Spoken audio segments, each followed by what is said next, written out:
Now let me talk about diarrhea and its management and the diet which can be used in diarrhea to prevent its complications. Diarrhea is the passage of more than 3 watery stools in a day. Viral and bacterial organisms are the commonest causes of diarrhea in our settings. Sometimes malabsorption syndromes can also cause diarrhea. In an infective diarrhea, the causative organisms can weaken the intestines directly or by secretion of certain enzymes. The result is that the intestine loses lot of fluids in form of a watery stool. Also, there is reduced absorption of micronutrients from the ingested food. This leads to various complications of diarrhea such as dehydration and malnutrition. The commonest cause of getting a viral diarrhea is ingestion of contaminated food or water. Bottle feeding is a major cause which predisposes the infants and toddlers to get recurrent viral diarrheas. ORS is the easiest way to treat the dehydration which has been caused by a viral diarrhea. ORS is easily available everywhere. It can be used as many times as required throughout the day. ORS comes in many forms. It can come as sachets which can be dissolved in 200 ml of water or as sachets which can be dissolved in 1 liter of water. ORS solutions are nowadays available in form of Tetra packs. Just make sure that the ORS which you are getting from the chemist is a WHO certified ORS, as it has a fixed ratio of electrolytes.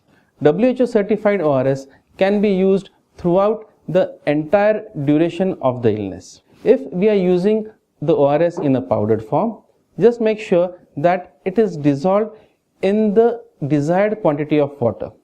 ORS powder should not be given to the child directly without dissolving it. It is a myth that the child should be kept hungry during a diarrhea. It's true that the intestines are weakened and cannot digest the food properly.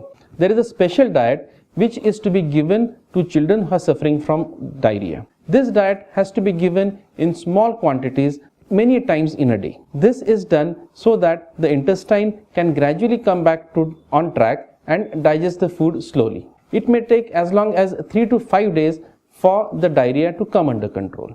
The aim of the diet which is to be provided in a diarrheal disease is to maintain the basic nutrition of the child, to provide adequate calories so as to maintain the energy levels of the patient. When the baby has diarrhea, remember BRAT, B-R-A-T. B-R-A-T constitutes a specific diet. B stands for bananas. It is preferable to give ripe bananas to the child. R is rice in any form. It can be curd rice, it can be dal rice. Rice can be given in form of a kanji. A stands for apples. Apples can be given directly to the child or it can be given in form of an apple stew. T stands for whole bread toast. Also, chapatis can also be given in small quantities to a child suffering from diarrhea.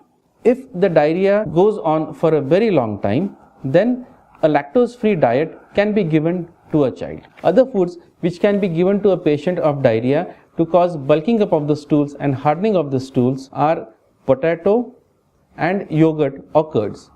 Coconut water or regular water can also be given to children. There are certain foods which we need to avoid in a child with diarrhea. These are cow's milk, foods with high fiber content, fruits like papaya, fruit juices in any forms. When feeding a patient with diarrhea, make sure that there is no direct added sugar in any of the feeds. The easiest way to avoid a viral diarrhea is stopping of bottle feeding in infants and toddlers and avoiding consumption of outside food, especially any food which is not cooked properly.